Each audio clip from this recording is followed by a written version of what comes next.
ভুতুরে এক জঙ্গল বাড়ির সাথে আজকে আপনাদেরকে পরিচয় করিয়ে দেব। তো জায়গাটা একদম নিরিবিলি সিমসাম। আসসালামু আলাইকুম।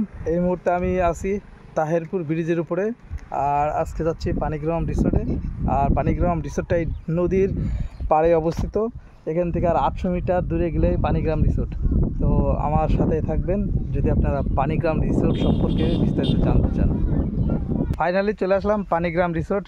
আর রাস্তাটা দেখতে পাচ্ছেন, যদি এই বৃষ্টির সময় আসেন তাহলে অনেক ভোগান্তিতে পড়া লাগবে। এই মেসেজটা আপনাদেরকে দিয়ে রাখি। আর এটা হলো পানিগ্রাম রিসোর্টের এই যে প্রবেশদ্বার, এই যে দেখতে পাচ্ছেন। তো ভিতরে ঢুকবো, এখানে গার্ড আমি খুঁজে পাচ্ছি না, অনেকক্ষণ ধরে দাঁড়িয়ে আছি। তো এখন ভিতরে ঢুকবো, দেখি কোনো লোকজন আসে কি না। পানিগ্রাম রিসোর্টের রাস্তায় আসলে একটা জিনিস আপনার খুব ভালো লাগবে, সেটা হলো দেখতে পাচ্ছেন রাস্তার দুই পাশে শুধু ড্রাগন আর ড্রাগন চাষ, যা আপনাকে খুবই ভালো লাগাবে। যে দেখতে পাচ্ছেন দুই পাশে প্রচুর ড্রাগন চাষ করা হয়। এই দিকের মানুষগুলো বেশিরভাগই ড্রাগনগুলো চাষ করে। তো দেখি এখানে যদি কাউকে পাই ড্রাগন বাগানের ভিতরে ঢুকে সেই ভিডিওটা আপনাদেরকে দেখাতে পারি কিনা। তো আগে তো রিসোর্ট দেখাই। আপনারা দেখতে পাচ্ছেন সিনসাম পরিবেশ। আর এখানে হলো আপনার যারা গার্ড থাকে, কিন্তু আমি তাকে পাচ্ছি না। আর ভিতরে ঢুকার পরে বাম হাতে এই যে সুন্দর একটি রিসোর্ট, অসম্ভব সুন্দর। শুরুতেই ঢুকে দেখতে পারলাম পরিত্যক্ত অবস্থায় আছে। দেখতে পাচ্ছেন যে পোড়া মাটির ফলকে এই রিসোর্টটি তৈরি করা, আবার উপরে হলো আপনার গোল পাতা দিয়ে তৈরি করা রিসোর্টটি, আপনারা দেখতে পাচ্ছেন।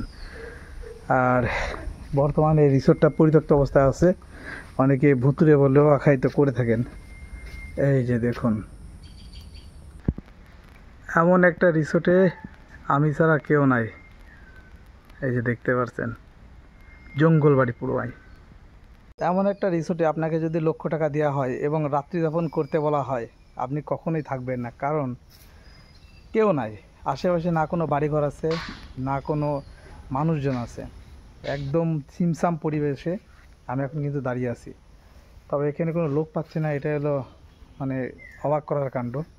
আমি একাই, এই যে দেখতে পাচ্ছেন। তো খুঁজে দেখি এবং সামনের দিকে যে দেখি আর কি কি আছে। একটু উপর সাইডে আপনাদেরকে উঠে দেখায়, রিসোর্টের 2 তলা।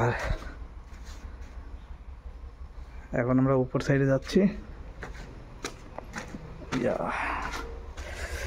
একদম নিরিবিলি পরিবেশ দেখতে পাচ্ছেন। এই যে এই পাশ সুন্দর একটা ব্যালকনি আপনারা দেখতেই পাচ্ছেন। এই যে দেখুন জায়গাটা কেমন। আর এই রুমগুলো এই যে দেখতে পাচ্ছেন SQ08 দরজার নাম্বার। এই সাইডেও ব্যালকনি।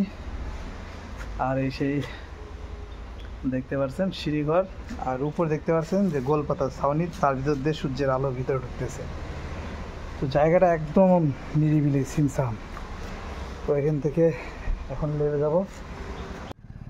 এই মুহূর্তে হাঁটতে হাঁটতে আমি চলে আসলাম রিসোর্টের হলো একদম সামনের দিকে, যেখানে একটা নদী আছে, এই যে দেখতে পাচ্ছেন,